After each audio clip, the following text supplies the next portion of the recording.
Alladzi arsala rasulahu bil huda wa dinil haq liyudhhirahu 'alad dini kulli wa kafa billahi syahida.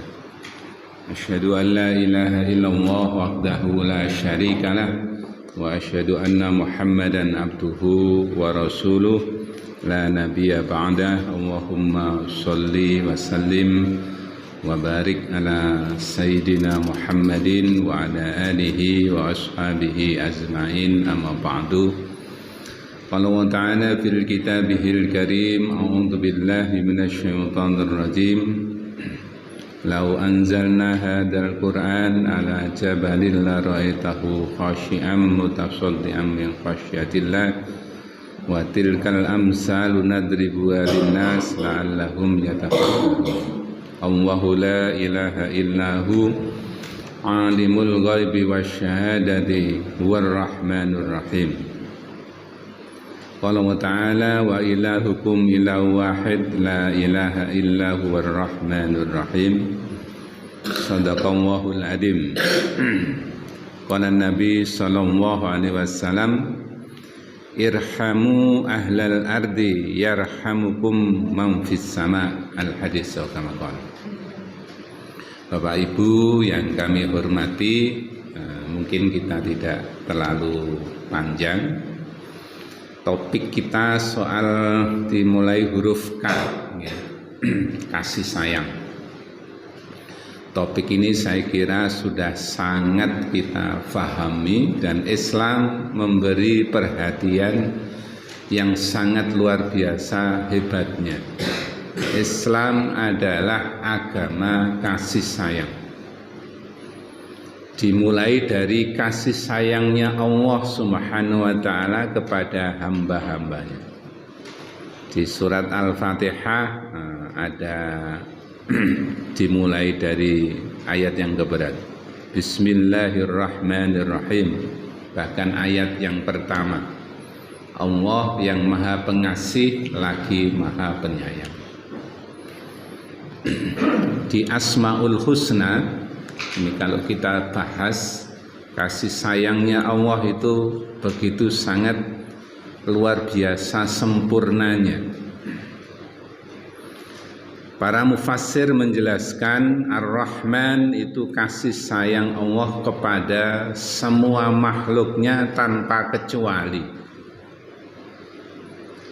Baik hamba Allah yang mau beramal dan beriman dan beramal soleh, maupun kepada hamba Allah yang tidak mau beriman dan beramal soleh.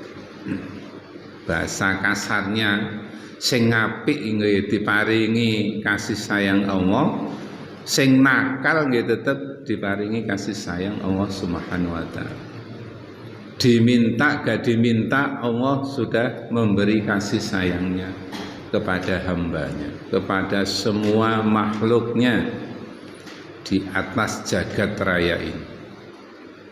Nah, cuma Allah memberi kelebihan, ya, memberi kelebihan kepada hamba-hambanya yang mau beriman dan beramal soleh. Diberi Ar-Rahim, kenikmatan kasih sayang yang akan disempurnakan besok di hari kiamat. Begitu sebagian penjelasan di dalam kitab-kitabnya. Nah, kita sebagai manusia, orang-orang yang beriman, dituntut untuk menteladani kasih sayangnya Allah Subhanahu wa ta'ala dari sifat Ar-Rahman dan Ar-Rahim itu. Diberi contoh langsung oleh Nabi kita Muhammad sallallahu alaihi wasallam. Rasul diutus di atas dunia ini adalah membawa Islam, membawa rahmat bagi seluruh alam. Ar-Rahman Ar-Rahim bisa dibentuk kalimat Ar-Rahmah. Wa ma arsalnaka illa rahmatan lil alamin.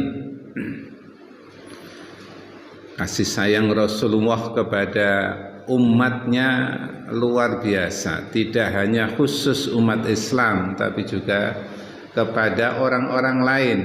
Bahkan Rasulullah pernah sangat luar biasa meladeni ya, orang Yahudi yang buta ya, disuapi tiap hari makanan oleh Kanjeng Nabi.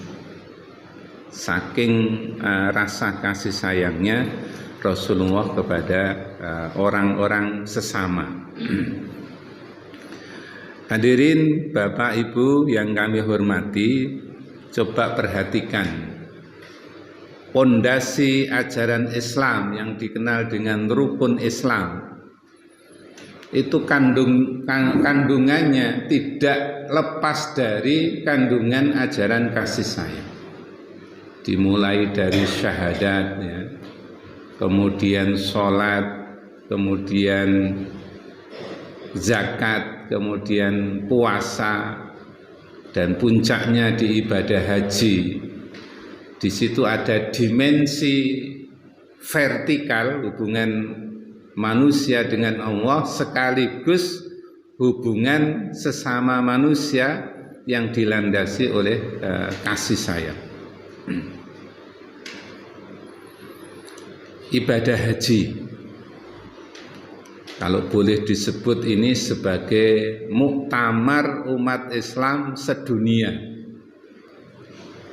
Kalau sudah ngumpul di padang Arafah, menyatu di situ, umat Islam disatukan oleh Allah dengan rasa kasih sayangnya,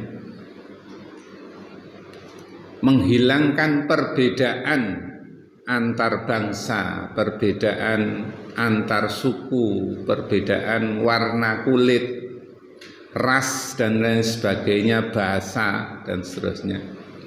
Dilambangkan dengan hanya dua pakaian yang melekat pada dirinya, pakaian ihram, sejajar semuanya.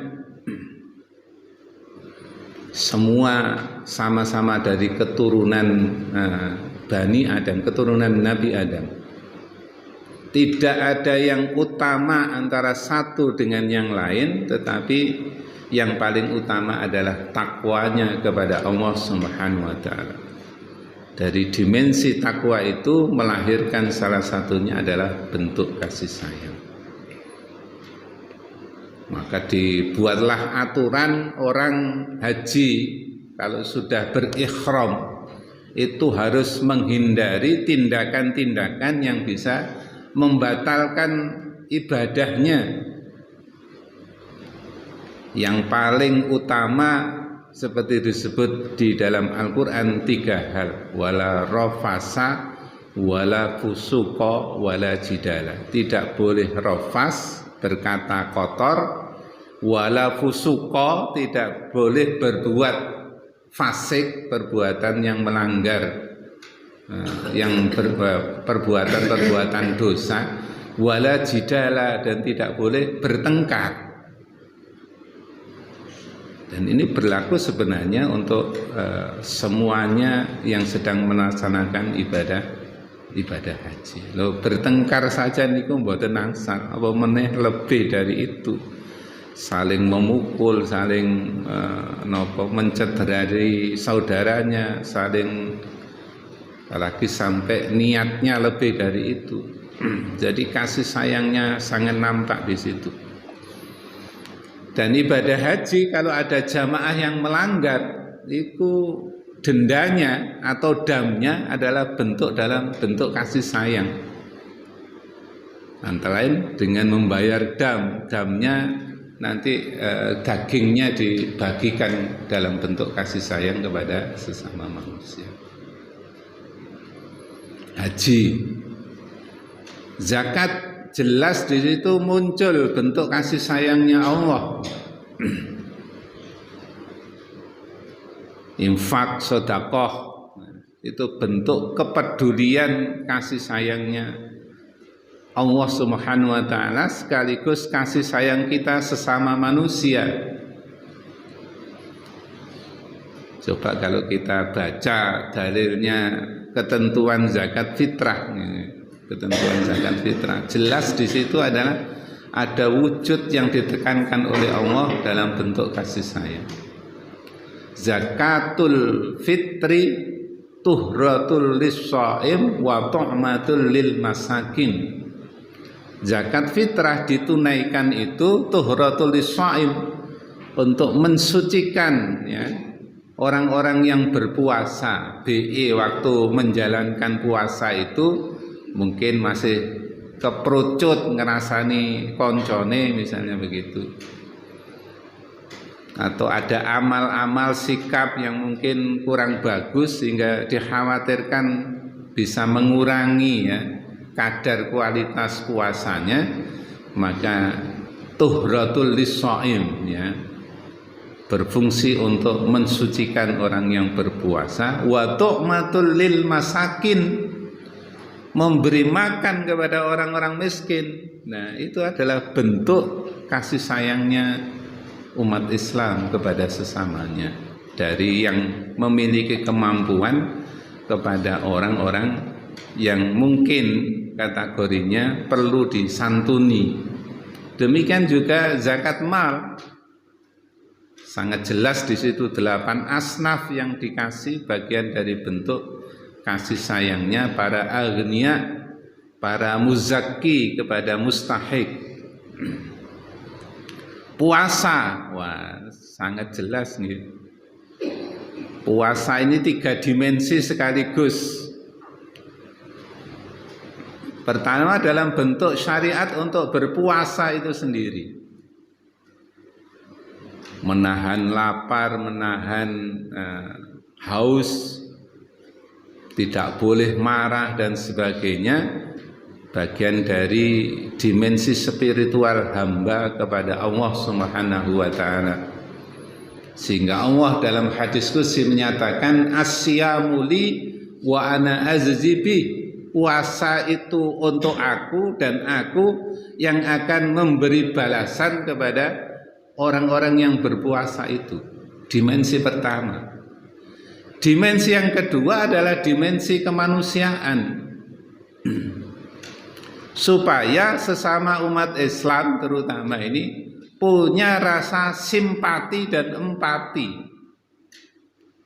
Bentuk simpatinya ialah memberikan sesuatu dari yang mereka memiliki kemampuan kepada orang yang tidak memiliki kemampuan, atau perhatian dari orang yang mampu kepada orang yang tidak mampu. Simpati sekaligus empati ya.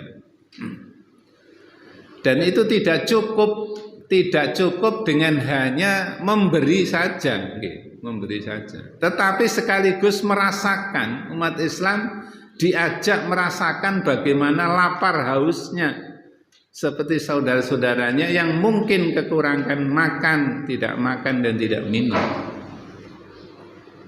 Jadi sekaligus ada 3 dimensi di situ. Bentuk kasih sayangnya kita sesama umat Islam. Puasa, zakat, sholat, nah sangat jelas nih. Dimensi vertikalnya ketika kita melafadzkan takbiratul ihram, Allahu Akbar, dan diakhiri sholat itu dengan salam, assalamualaikum warahmatullahi wabarakatuh ke kanan, assalamualaikum warahmatullahi wabarakatuh ke kiri. Kalau difahami filosofinya, berarti dengan ibadah sholat itu dua dimensi sekaligus bisa kita temukan. Dimensi vertikal hubungannya dengan Allah, dimensi sesama manusia dengan bentuk salam. Dan kalau sholat itu dilakukan dengan cara sholat berjamaah, masing-masing hubungan antara satu jamaah dengan jamaah yang lain diperintahkan lurus, rapat, dalam rangka menguatkannya hubungan antar sesama manusia. Nah, syahadat itu koyok-koyoknya tidak ada dimensi kemanusiaannya, tapi coba kalau kita perhatikan dengan sungguh-sungguh. Asyhadu an la ilaha illallah Nah, Allah itu kemudian melekat pada diri zat Allah itu Asmaul Husna, yang salah satu di antara Asmaul Husna itu adalah Ar-Rahman Ar-Rahim. Kasih sayang Allah Subhanahu wa taala kepada hamba-hambanya. Allahu la ilaha illahu alimul ghaibi wasyahada warrahmanur rahim. Allah yang maha pengasih lagi maha penyayang. Yang tadi kita nukil di awal, dengan sifat rahman rahimnya Allah itu memberikan kasih sayang kepada semua makhluknya. Wa asyhadu anna Muhammadar Rasulullah, dan bersaksi bahwa Nabi Muhammad itu adalah Rasulnya, yang tadi Rasulullah itu diutus adalah untuk menjadi rahmat bagi seluruh alam. Bukan hanya untuk sesama manusia dan untuk seluruh alam. Maka dalam ajaran Islam kasih sayang itu tidak hanya antar sesama kita manusia, ada juga kasih sayang antara manusia dengan makhluk Allah yang lain, antara manusia dengan hewan, antara manusia dengan tumbuh-tumbuhan, tidak boleh merusak lingkungan. Coba kalau prakteknya, contohnya kalau menyembelih hewan korban ini, kayaknya kita kan ya sepenting disembelih gitu kan. Tapi ajaran Islam itu melandaskan hubungan kasih sayangnya yang universal itu tadi. Kalau menyembelih dipastikan lading yang tajam ya, sehingga kalau menyembelih itu betul-betul selesai, sehingga hewannya tidak merasa kesakitan. Dan kalau menyembelih hewan korban itu dianjurkan adabnya tidak boleh disembelih di depan temannya. Kadang-kadang kan nyembelihnya pokoknya disembelih. Bayangkan hadirin sekalian, disembelih di depan temannya. Ini hewannya itu punya perasaan, abu, mari ini giliranku. Nah, kasih sayangnya seperti itu. Hadirin Bapak Ibu yang dirahmati oleh Allah. Nah, untuk melestarikan bentuk kasih sayangnya, ada ini anjuran kepada kita sekalian ya.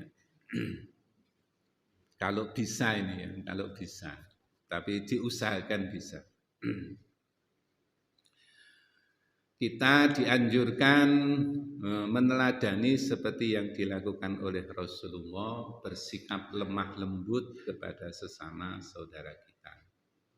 Fabima rahmatim minallahi lintanahum. Rasulullah itu sangat lemah lembut. Kalau kita pelajari di Sirah Nabawi itu, Masya Allah ya, kagum sekali dengan pribadinya Rasulullah Muhammad SAW. Sangat lemah lembut, hampir tidak pernah marah. Marahnya itu kalau sudah menghina ajaran Islam. Tapi kalau Rasulullah sendiri diejek itu bisa kita temukan hampir tidak pernah marah. Kepada keluarganya, kepada pembantunya, kepada sahabat-sahabatnya, hampir tidak pernah marah. Suka memaafkan ya. Bahkan yang menyakiti itu belum minta maaf, itu sudah dimaafkan. Pernah dengar cerita Rasulullah kalau pergi ke masjid diludahi oleh orang ya, oleh orang yang benci kepada Rasulullah. Rasulullah tidak marah, nih kita yang diludahi. Paling nantang paling. Besok lewat situ diludahi lagi. Diludahi lagi. Rasulullah tidak marah. Sampai 3 kalinya diludahi lagi. Nah, kok terus kesekian kalinya lewat itu sudah tidak diludahi. Nah Rasulullah penasaran, sing langganan ngeludahi kok wis enggak ngeludahi gitu. Akhirnya tanya dia, di mana si Fulan? Nah, dijawab oleh sahabat, si Fulan sedang sakit. Nek jenengan diparingi kabar ngoten ya napa? Oh, syukuran. Tapi Rasulullah tidak merintah kepada istrinya bingkiskan sesuatu ya. Bingkiskan sesuatu. Untuk apa Rasul? Untuk nyambangi si Fulan. Jadi terus disambangi, diberi hadiah, ya, diketok rumahnya, ya, disalam, assalamualaikum siapa? Muhammad. Wah, bayangkan hadirin sekalian, dibuka bayangannya mungkin sing kalau pendendam, wah akan balas dendam. Tapi Rasulullah enggak. Ke situ malah dibawakan sesuatu, dimaafkan. Nah, seketika yang meludahi itu kemudian masuk Islam karena kebaikan pribadinya Rasul. Kula niki dereng saged niki nek ngamalaken niki. Dibenci, dikritik, napa dielek-elekno, lah terus berangkat ke napa Gajah Mada tumbas rasukan sebagai hadiah matur suwun jenengan telah ngritik. Niki kula paringi hadiah. Wah, hebat nih saged ngoten niki. Yang ketiga, uruk salam, salam dan salaman. Dan ini ajaran Islam juga nggih. Hakul muslim alal muslim situn idza laqitahu fasallim alaih. Kalau ketemu uruk salam dan kemudian salaman. Salam yang jabat erat sepanjang keduanya belum pisah, maka Allah akan terus memberikan ampunannya kepada dua orang tersebut.